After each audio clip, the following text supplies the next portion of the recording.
One of the communications challenges facing many school boards is that they work in relative obscurity. Unlike other levels of government, their mandate, while incredibly important, is narrow: K-12 public education. So if people aren't somehow connected to the school system, if they don't have kids in school, work in the system themselves, or know someone that does, they may not give schools or school boards a moment's thought. For school boards to be viewed as the trusted community voice on education that they should be, they have to become better known to their communities, not just as a group of elected individuals, but as a relevant and important body that adds significant value to the public education system. Only then can school boards be truly effective at getting the message out.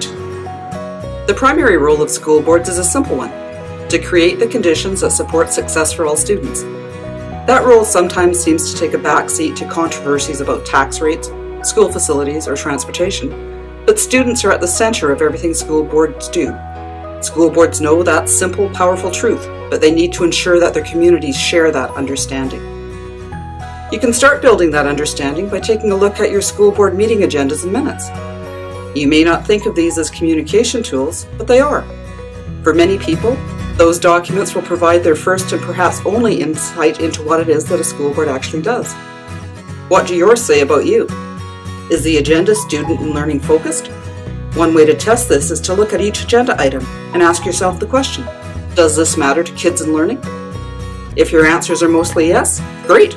If not, it might be time to reassess your board's focus. And while you're assessing your agenda's student focus, don't forget to examine it and your minutes for clarity.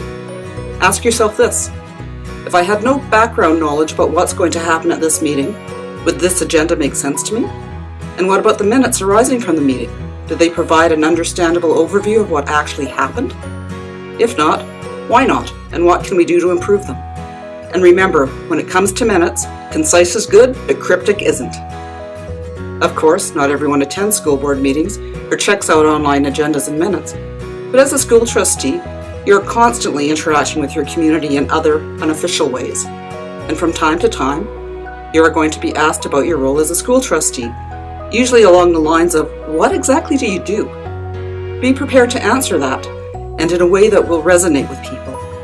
Whether it's a 10-second soundbite or a 30-second elevator speech, and you'll find more about those elsewhere in this video series, be ready with an answer that puts kids and learning right where they belong, at the center of every school board's work.